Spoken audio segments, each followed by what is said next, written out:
Ողջույն բոլորին, բարի գալուստ 8-րդ դասին։ Ես անչափ ոգեշնչված եմ այն բանով, թե ինչ է Աստված անում ձեզանում, բայց լավագույնը դեռ առջևում է։ Թույլ տվեք սկսել այսպես, ամեն տարի։ Այո, ես 61 տարեկան եմ եւ կարող եմ այսպես խոսել։ Ամեն տարի ես ավելի ու ավելի եմ համոզվում ոգեշնչված մարտավարական գաղափարի արժեքի եւ կարեւորության մեջ։ Ինչ նկատի ունեմ։ Թույլ տվեք մի քանի օրինակ կարդալ ձեզ այս գրքից, միայն մի քանիսը լավ, մարտավարական գաղափար, փայտի կտորը դառը ջրերի մեջ գցելու մասին, որպեսզի միլիոնավոր մարդիկ կարողանային ջուր խմել։ Եվս մեկ գաղափար, որը ջուր տվեց միլիոնավոր մարդկանց, ժայռին հարվածելը։ Մարտավարական գաղափար, ամուր քաղաքի շուրջը 6 օր կատարել մեկական լուռ պտույտ, իսկ 7-րդ օրը 7 պտույտ, գոչելով եւ խոյի եղջյուր հնչեցնելով, քաղաքը մտնելու համար։ Այլ մարտավարական գաղափար, պատվիրել հազարավոր զինվորների ջուր խմել աղբյուրից եւ առանձնացնել նրանց, ովքեր պահում էին իրենց հայացքը մարտի դաշտին, նրանցից, ովքեր իջեցրել էին հայացքները։ Թագավորի առած սեղանից սնվելու փոխարեն բանջարեղեն ուտելու մարտավարական գաղափար, ավելի ուժեղ եւ իմաստուն լինելու համար։ Մի փոքր կերակուրը վերցնելու, օրհնելու եւ բաժանելու մարտավարական գաղափար, 5000 մարդու կերակրելու համար։ Ջրի սափորները լիքը լցնելու մարտավարական գաղափար, հարսանիքին լավագույն գինին ունենալու համար։ Գետնին թքելու եւ ցեխը կույրի աչքերին քսելու մարտավարական գաղափար, նրա տեսողությունը վերականգնելու համար։ Մարտավարական գաղափար խորտակվող նավը չթողնելու մասին, որպեսզի դրանում գտնվող մարդիկ փրկվեին։ Ահա ընդամենը մի քանիսը։ Մարտավարական գաղափարները օգնում են մեզ մտնել բազմապատկման մեջ։ Դուք տեսնում եք ընդհանրություն այն ամենի մեջ, ինչ ես նշեցի։ Այդ գաղափարները ենթադրում էին այն բանի օգտագործումը, ինչ մարդիկ արդեն ունեին։ Յուրաքանչյուր դեպքում աստվածային մատակարարումը սովորականի մեջ էր։ Մարդիկ պետք է օգտագործեին իրենց պատկանող որևէ բան կամ պետք է ինչ-որ բան այլ կերպ անեին։ Ես կասեմ այն, ինչն ուզում եմ, որ գրի առնեք, քանի որ սա անչափ կարևոր է բազմապատկման համար։ Հաճախ Աստծո մարտավարությունն է օգտագործել սովորական բաներ անսովոր կերպով, արտասովոր արդյունքներ ստանալու համար։ Ես կրկին կասեմ սա. հաճախ Աստծո մարտավարությունն է օգտագործել սովորական բաներ անսովոր կերպով, արտասովոր արդյունքներ ստանալու համար։ Առակաց 4-րդ գլխի 7-րդ խոսքում գրված է. իմաստություն ստանալը ամենակարևոր բանն է, որ դու կարող ես անել։ Ես կրկին կկարդամ սա. իմաստություն ստանալը ամենակարևոր բանն է, որ դու կարող ես անել։ Հաճախ աստվածային իմաստության ձևերից մեկը ոգեշնչված մարտավարական գաղափարն է։ Հակոբոսը գրում է. եթե դուք իմաստության, մարտավարական գաղափարի կարիք ունեք, խնդրեք մեր առատաձեռն Աստծուն եւ նա կտա ձեզ այն։ Նա չի հանդիմանի ձեզ խնդրելու համար, բայց կա երկու պայման այն ստանալու համար։ Հակոբոսը շարունակում է. Պարզապես համոզված եղեք, որ դուք խնդրում եք զորացված վստահ հավատքով։ Սա առաջին պայմանն է, դուք պետք է հավատքով խնդրեք։ Դուք չեք կարող խնդրել ունենալով հարցեր եւ կասկածներ։ Արդյոք Աստված կտա դա ինձ։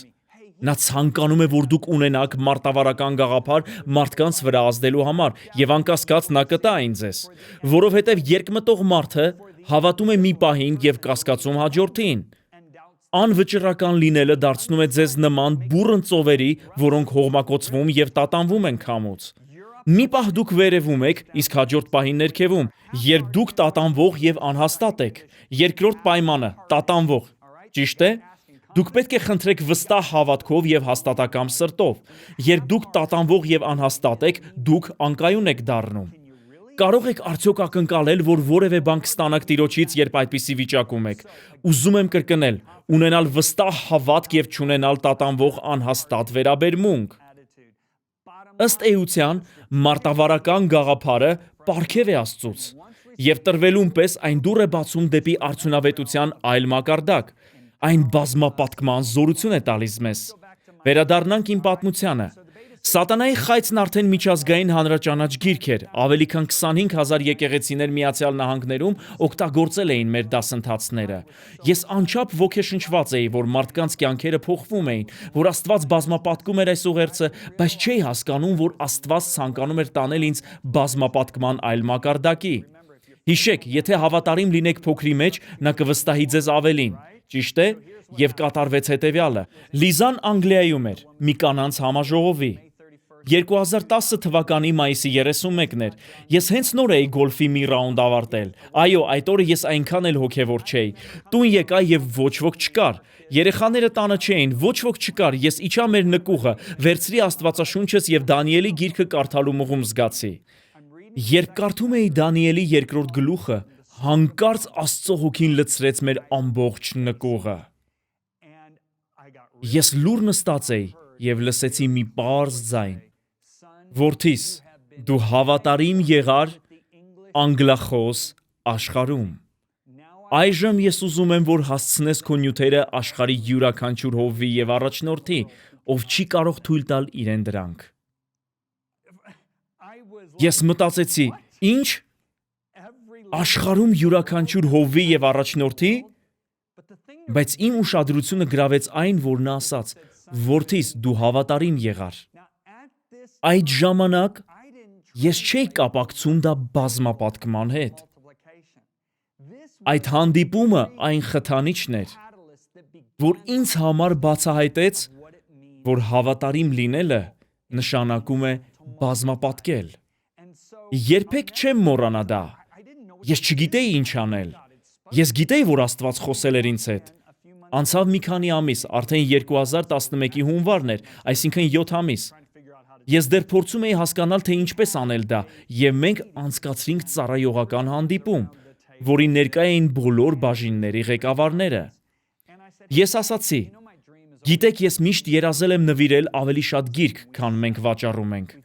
Մենք վաճառել ենք միլիոնավոր գրքեր, սակայն քիչ ենք նվիրել։ Ինչ ենք արել անցած տարի 2010-ին։ Քանի գիրք ենք նվիրել օտարերկրյա հովիվներին եւ առաջնորդներին, որոնք ունեն դրանց կարիքը։ Քանի անվճար գիրք ենք տարածել, ինչ որ մեկը ստուգեց դա, կարծեմ մեր միջազգային տնօրենը եւ ասաց. մենք տարածել ենք 33,000 գիրք։ Ես ասացի, որքան աննշան թիվ, այս տարի ուզում եմ, որ տարածենք 250,000 գիրք։ Ամբողջ սրահում քարլռություն տիրեց։ Կինս ասաց, որ այդ պահին նա զգաց իր ստամոքսից վեր բարձրացող կերակուրի համը։ Ես հիշում եմ, որ բոլորը լուռ էին, եւ առաջինը խոսեց իմ ավագ որդին, որը մեր գլխավոր գործառնական տնօրենն է։ Նա ասաց. միգուցե այս տարի սկսենք 100,000-ից եւ աստիճանաբար հասնենք դրան մի քանի տարուց։ Ես ասացի ոչ, ես ուզում եմ տարածել 250,000 գիրք այս տարի աշխարհով մեկ գտնվող հովիվներին։ Նա բացատրեց, թե ինչու մենք չէինք կարող անել դա։ Դու պատկերացնում ես բոլոր թարգմանությունները, ծախսերը, տպագրության վճարումները, տարածումը, ինչպես ենք անելու այդ ամենը։ Մեր միջազգային տնօրենն ասում էր. ես հավատում եմ, մենք կարող ենք անել դա, իսկ Էդիսոնն ասում էր. այնքան բան է անհրաժեշտ։ Նա գրեթե 20 րոպե շարունակ հարցեր էր տալիս ինձ։ Ի վերջո ես բռունցքով հարվածեցի սեղանին, չգիտեմ, դա մարմնից էր թե Աստծուց, բայց ես բռունցքով հարվածեցի ու ասացի. մենք տարածելու ենք 250,000 գիրք այս տարի։ Բոլորը լռեցին, եւ երբ հանդիպումն ավարտվեց, մթնոլորտը բոլորովին ուրախ չէր։ Հաջորդ օրը որդիս ասաց ինձ. հայրիկ, ես մի փոքր ցնցված եմ քո խոսելաձևից։ Ես ասացի. ես չհարցրի քեզ, արդյոք մենք պետք է 250,000 գիրք բաժանենք, այլ ասացի, մենք կանենք դա։ Դու գիտես ինձ, ես թիմային մարդ եմ, հաճախ հարցնում եմ ձեր կարծիքը, բայց կան դեպքեր, երբ ես ասում եմ, որ մենք պետք է ինչ-որ բան անենք առանց ձեր կարծիքը հարցնելու։ Նա ասաց, հայրիկ, կարող ես աղոթել դրա համար հաջորդ 24 ժամում։ Ես ասացի, այո, իրականում ես գրեթե չաղոթեցի դրա համար, կարճ աղոթ կարեցի, քանի որ ես արդեն գիտեի։ 24 ժամ անց ասացի, մենք անելու ենք դա։ 3 շաբաթ անց ես Ֆլորիդայում էի, հյուրանոցային համարում եւ գիրք էի գրում, եթե չեմ սխալվում, անկոտրում հոգին։ Իմ թիմը գիտի, որ չի կարելի զանգել Ջոնին առավոտյան, երբ նա գրում է, քանի որ դա իմ գրելու լավագույն ժամանակն է։ Բայց իմ հեռախոսը զանգ ստացավ գրասենյակից։ Ես մտածեցի, նրանք գիտեն, որ չպետք է զանգեն ինձ, միգուցե կարևոր բան կա։ Ես պատասխանեցի եւ լսեցի ուրախ ձայներու ծիծաղ, իմ ավագ որդին էր, Էդիսոնը, մեր տնօրենը։ Նա ասաց. հայրիկ, ես հրաշալի լուր ունեմ։ Ես ասացի, այո, նա ասաց. մի գործարար իմացել է մեր աշխատակցի միջոցով, նույնիսկ ոչ մեր տեղեկագրի, որ դու ուզում ես գրքեր բաժանել օտարերկրյա հովիվներին, եւ նա զոհաբերել է $300,000 Messenger International-ին։ Ես ասացի. իսկապես։ Ամենամեծ զոհաբերությունը, որը մեր ծառայությունը ստացել էր մինչև այդ, $50,000 էր։ Ես ասացի, տեսնում եք, թե ինչու էի այդքան համառում 250,000 գիրք տարածելու հարցում։ Նա ասաց, հայրիկ, մենք կհավատանք նույնիսկ եթե ասես, որ 1 միլիոն գիրք պետք է տարածենք։ Եվ դա բարձրացրեց մեր ամբողջ թիմի հավատքը։ Այդ տարի մենք տարածեցինք 271,700 գիրք հովիվներին եւ առաջնորդներին աշխարհի 46 երկրում։ Որքան հիշում եմ, դրանց թվում են Իրանը, Իրաքը, Սիրիան, Հորդանանը, Մյանման, Կամբոջան, Վիետնամը։ Ես կարող եմ շարունակել եւ շարունակել։ Ներկայացնում ենք Messenger X-ը։ Նյութերի ներբեռնման եւ հոսքային հեռարձակման լիովին նոր հարթակ։ Այն աշակերտական նյութերի ամբողջական թվային դարանը Ջոն եւ Լիզա Բիվերներից։ Պարունակում է վիդեո ուսուցումներ, աուդիո եւ էլեկտրոնային գրքեր, կարճամետրաժ ֆիլմեր, աստվածաշնչեր եւ ավելին։ Այս նոր հարթակը կարելի է օգտագործել ձեր բոլոր սարքերով։ Այն լիովին անվճար է։ Ավելի քան 111 լեզուներով, աշակերտություն յուրաքանչյուրի համար ամենուր։ Ներբեռնեք հավելվածը կամ այցելեք messengerx.com։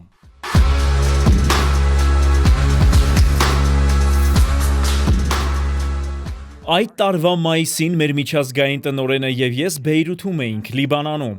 եւ քարոզում էինք Մերձավոր Արևելքի հովիվներին։ Հիշում եմ, որ մի հովիվ Իրաքից մոտեցավ մեր միջազգային տնօրենին եւ հարցրեց. հնարավոր է հանդիպել Ջոնին։ Ես համաձայնեցի։ Մենք զրուցեցինք հյուրանոցի նախասրահում։ Նա երիտասարդ էր, 36 տարեկան, նրա աչքերում կրակ կար։ Նա ասաց. հովիվ Բիվեր, ես հոգևոր հայր եմ համարում ձեզ։ Ես կարդացել եմ այն ամենը ձեր նյութերից, ինչ գտել եմ, բայց ոչ շատ։ Ես նույնիսկ օգտագործել եմ իմ բանկային քարտը, որպեսզի ուղերձներ ներբեռնեմ ձեր կայքից։ Հիշում եմ, երբ նա ասաց դա, ես ուզում էի թաքնվել ինչ-որ տեղ։ Այս հովիվը Իրաքից, պատերազմից տուժած երկրից օգտագործում էր իր բանկային քարտը ուղերձներ լսելու համար։ Ներսումս ամեն ինչ կանգ առավ։ Ես այլևս չէի լսում նրան, գնացի իմ համարը եւ գոչեցի։ Ես իսկապես գոչեցի. Աստված, դու պետք է գաղափար տաս ինձ, թե ինչպես հասցնեմ այս ուղերձները աշխարհով մեկ գտնվող հովիվներին։ Այդ հուսահատության պատճառով մի քանի օր անց մի գաղափար ծնվեց։ Ես մտածեցի. մենք բաժանում ենք գրքեր պարսկերենով, արաբերենով, ուրդույով եւ այլ լեզուներով, բայց մարդիկ միայն մեկ գիրք են ստանում։ Մենք կարող ենք DVD սկավառակ գցել գրքի ետևում, քանի որ այդ երկրներից շատերում կային DVD սկավառակներ ընթերցող համակարգիչներ։ Մենք կարող ենք տեղադրել DVD սկավառակներ ամբողջական դասընթացով, որը մի քանի $100 արժեր, եւ ավելացնել Լիզայի գրքերը նաեւ նոր կտակարան կամ աստվածաշունչ։ Ես հարցրի մեր միջազգային տնօրենին, կարող ենք անել սա, եւ նա ասաց, որ կարող ենք։ Մենք սկսեցինք պլանավորել։ Ես իմ թիմի հետ էի այդ տարվա օգոստոսին եւ ասացի նրանց. մենք միայն գրքեր տալու փոխարեն հովիվներին կտանք եւ գրքեր եւ DVD սկավառակներ $500 արժեք ունեցող նյութերով։ Գիտեք թե ինչ կատարվեց։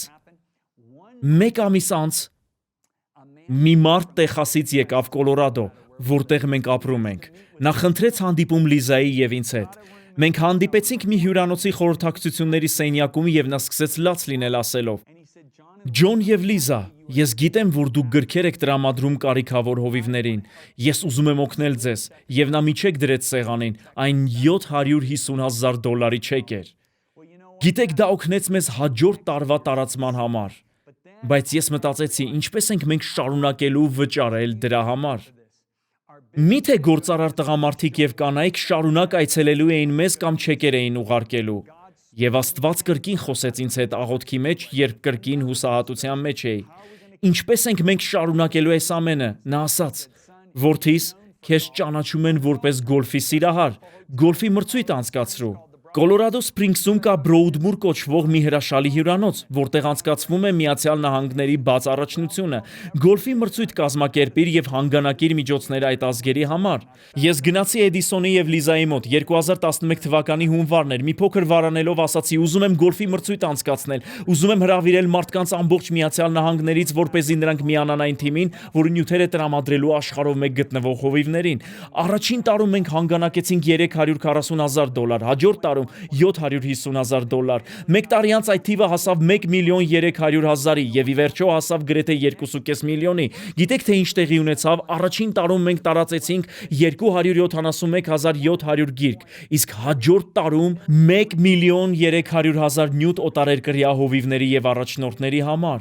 Մեկ տարի անց մենք տարածեցինք 2,700,000 նյութ եւ այդ թիվը հետս հետ է մեծացավ։ Այժմ մենք միջին հաշվով տարածում ենք տարեկան 6 միլիոն նյութ հովիվների եւ առաջնորդների համար։ Մինչև օրս Այս դասընթացի ձայնագրման պահին մենք տարածել ենք ավելի քան 37 միլիոն նյութ աշխարհի 227 երկրներում ապրող հովիվների եւ առաջնորդների համար։ Այս աշխարհում կա ընդամենը 241 երկիր, մնացել է հասնել միայն 15 երկրի։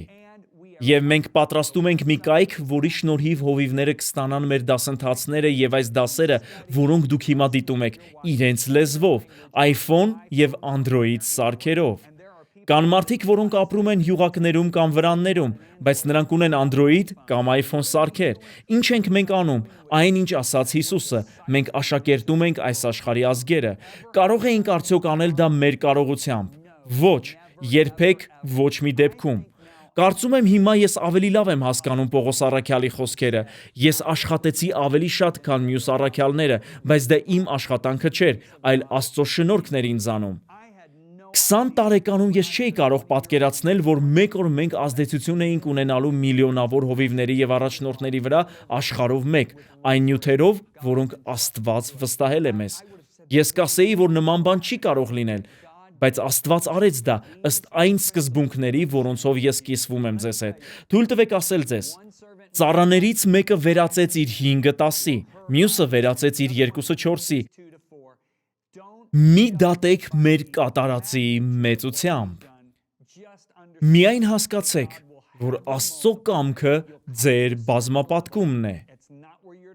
Երբ հասնեք ինչ-որ մակարդակի, կանգ մի առեք, քանի որ տեղի կունենա բազմապատկման հաջորդ փուլը, ապա հաջորդը, ով հավատարիմ է, ավելին կտրվի, եւ նա առատություն կունենա։ Եթե դուք բազմապատկեք, կստանաք ավելին, եւ դուք առատություն կունենաք։ Ինձ համար չկա ավելի կարևոր բան կյանքում, քան մարդկանց Հիսուս Քրիստոսի ավետարանով հպվելը։ Կարող եք տալ ինձ ամենագեղեցիկ տները եւ մեքենաները, դա բավականություն չի պատճառի ինձ։ Ես բավականություն եմ զգում կառուցելով Աստծո թագավորությունը, ոչ թե իմ կամ իմ թիմի կարողությամբ, այլ Աստծո շնորհքով։ Ուզում եմ ասել հետեւյալը. այս ամենի հիմքում մեր թիմի, մեր մեծ ընտանիքի միաբանությունն է։ Այն բաղկացած է մեր Messenger International-ի թիմից եւ շուրջ 45 գործարար տղամարդկանցից ու կանանցից, որոնք միաբանվել են այս գործի համար։ Հիշում եմ Լիզան եւ ես Հայաստանում էինք։ Այնտեղ կային հովիվներ, որոնք եկել էին Իրանից եւ Աֆղանստանից։ Մենք գնացինք առանձին սրահ, որտեղ հարյուրավոր ծառայողներ կային։ Մեզ չթույլատրեցին լուսանկարներ անել նրանց ապահովության համար։ Ես երբեք չեմ մոռանա նրանց։ Ես ասացի, դուք նայում եք Լիզային եւ ինձ որպես հերոսների, բայց մենք չենք իրական հերոսները։ Գիտեք թե ովքեր են նրանք, այն գործարար մարդիկ եւ այն հովիվները, որոնք միլիոնավոր դոլարներ են զոհաբերել ձեզ նյութեր տրամադրելու համար։ Ասում եմ ձեզ, գրեթե բոլորը սկսեցին լաց լինել, քանի որ նրանք հալածվում էին Իրանի պես երկրներում, գաղտնի հավաքույթներ էին անցկացնում, սակայն ստանում էին նյութեր Աստծո խոսքից, որովհետև կա մի թիմ, որը միաբանվեց եւ ի սրտե որոշեց կառուցել Աստծո թագավորությունը։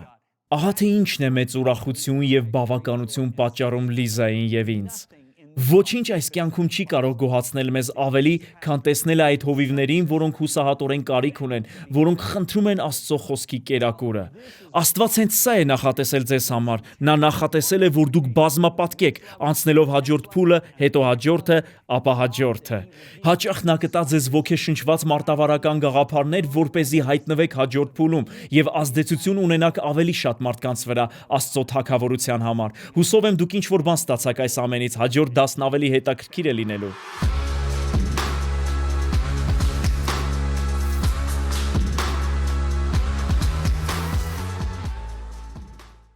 Ներկայացնում ենք Messenger X-ը,